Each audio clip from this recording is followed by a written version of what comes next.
All right, let's talk about Arsenal against Manchester City. Yes, we're still talking about this. This was the big game on Sunday in the Premier League. And even though it ended in a draw, a lot of criticism was placed at Mikel Arteta's feet, saying that he played too conservatively. Well, Mikel Arteta was speaking today about what he heard from that criticism. Have a listen. Does it frustrate you, or is it people just not looking at the approach you're actually setting the team up in terms of how you want them to play rather than the specific individual players that you want to get? No, because I don't read it, but he does tell me a little bit what the narrative is around it. If you tell me that this is the main one, if I'm surprised, I would be extremely surprised with my knowledge and my know-how and how I analyze a football game. Because it was impossible for somebody to predict such a dominance from Arsenal throughout 96 minutes, because it never happened in 17 years of Pep as a manager. So if the narrative goes somewhere else, and we talk about dominance, no, about something else, how can you be dominant against such a team if you have, what was the word it was used? Handbrake. Handbrake. Yeah. Dominance and handbrake, I mean, there are two different worlds. But I accept everything, so I will learn more to have a different vision. All right, so everyone looks a bit puzzled there. Well, I was intrigued by a couple of things he said there. And he said, my knowledge and my know-how. I mean, are we running before we can walk here? He's yet to get this Arsenal team over the line. I mean, he won an FA Cup back in the day. My God, it was that long ago. Aubameyang was still playing. I think he is smarting at any sort of criticism that comes his way. And I was watching the show yesterday with Gab and Xhaka and Robbo. And I know you guys were talking about it. The crux here, and I was thinking the same thing. When I saw the team sheet, the first thing I thought about was the middle of the park. And let me, before I get to that, let me go back to another thing. He's talking about the dominance of Man City. Yeah. Nobody's ever dominated Man City like they did. Man City are a different beast this year. I heard you guys talking about it yesterday. How, okay, they scored that early goal and they went back into a bit more defence. But you look at some of the games this year, including the Man United game, I believe, where Man United were weak in the final third. But I do believe United, and I stand corrected, had more possession in that game. Yes. In the second half, yes, right. A lot more. Brighton, the same. City have been less about, and this is going back to Arteta's point about we dominated them. City are allowing teams, or City are playing less of a possession game this year. And again, it goes back to yesterday's show, maybe try to be a bit more direct up to Erling Haaland. Maybe trying to hit the ball forward a bit quicker. And less of this tiki-taka possession, which we know Arsenal can do. So he hasn't all of a sudden figured the whole thing out and they can dominate Man City. Because other teams have been dominating Man City. Yeah. Right? So let's get that out there for starters. The second one is, I was surprised at the team selection. I'll tell you why. For anybody that watched the Liverpool game early on at the very start of the season, it was the same midfield three. And it was lacking guile in that game. Yeah, they dominated some of the possession. Yeah, they looked okay defensively until Szoboszlai scored that great free kick. But that midfield really didn't offer anything going forward. And when I saw the team sheet at the weekend, my first thought was the same thing. Is Mikel Merino going to make those runs into the box that we know he can? Well, we didn't really see that. And when Zubimendi, who's very tidy, goes from side to side, as Robbo likes to say, I think he's a bit better than that. But he does tend to pass it a little bit square. He links the play up. When he's doing that, it needs others to do something different. And clearly when Eze came on and played sort of in behind, he obviously created the goal. It just looked much more dangerous. And I know City were getting back and they made their substitutes, they were getting deeper and deeper. But I was surprised by the team selection, and it said to me, I want to be more solid in the middle of the park rather than more attacking at the start of the game. And nobody's going to give, and this is only my opinion, Arsenal have come, I don't think, what is it, nobody's ever finished second in the Premier League 4 times or something like that. And they could be setting a record if they don't win it and finish second. Nobody is going to hand them the Premier League. They're not going to say, here it is. You're going to have to go out and win it. And early season thoughts are a little bit too negative. Maybe that's too strong. A little bit too negative in the early games. Yeah, I don't have a problem at all with setting up to be more conservative against Manchester City, and then maybe you're good on set pieces. Maybe Madueke scampers through. You've got Gyökeres in the air, whatever.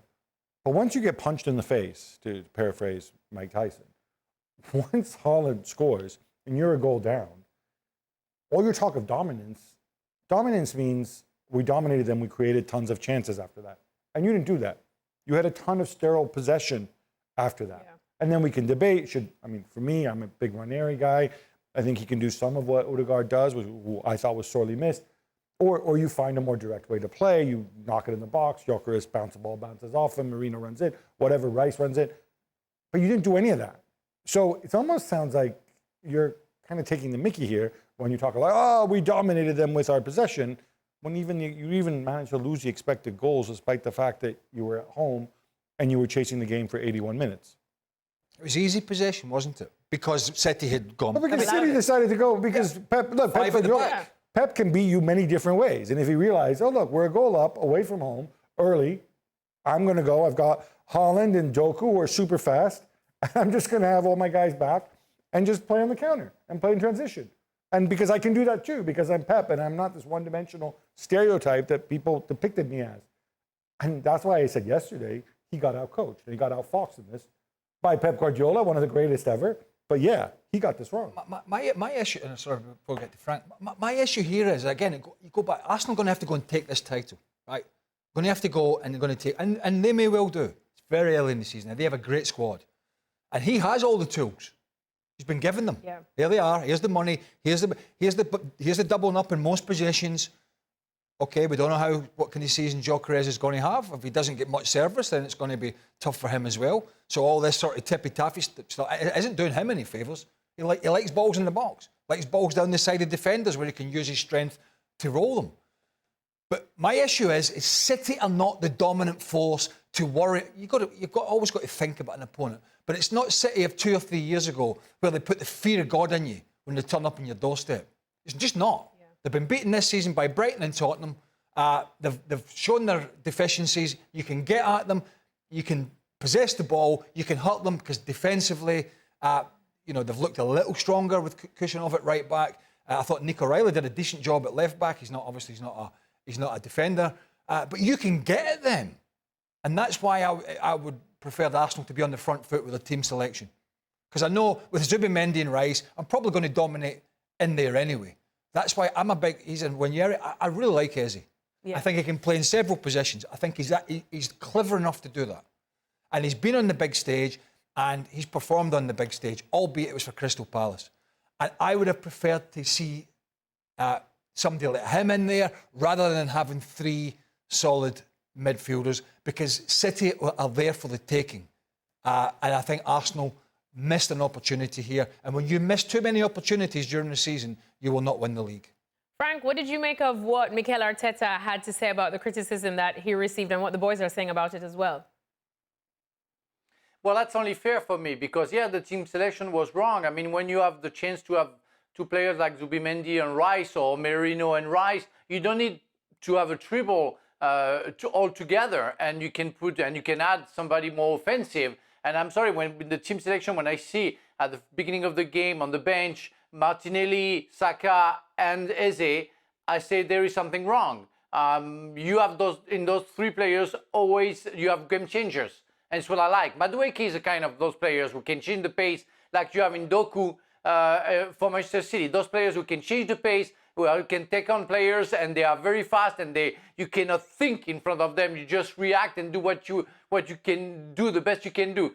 And Arsenal didn't have that, and it was too conservative in the middle of the park. And when the guys like Eze and Saka came on, and after Martinelli they came on, we could see that the change was there, and that it should have been done at the beginning. And yes, the opportunity to get the 3 points was missed because of the team selection for me. And he has another game on the Saturday or Sunday against Newcastle. And if he doesn't win, I think Arteta can be in danger. because he made some, well, mistakes that you can easily avoid by making the right choice and an obvious choice, like everybody said, and it's why he's been throughout, many criticisms. I wasn't surprised Saka never started. Because Madueke came off with an injury. Madueke was the one guy that was running at Nico O'Reilly in the first half. He came off, he was injured, because otherwise Trossard would have been off. I wasn't surprised Saka didn't start because, and I heard you and Dan talking about it yesterday. At the end of the day, he was out for 4 months last year with a hamstring. He's had an early season hamstring this year. So you're kind of nursing him in, and it was a kind of needs must. But I was surprised with the non-inclusion of Eze. I'm not saying he's been brilliant since he's gone to Arsenal, but I do think he's a brilliant player, and I think you need to give him his head and give him a run of games. I think if you do that, he'll grow in confidence and he'll create. He can score goals, he can create, he can play players in, and it's not like you need 3 midfielders in there because you've got a ropey defence. Arsenal don't have a ropey defence. Yeah. They have 4 centre backs. Yeah, they've got a very good, solid defence.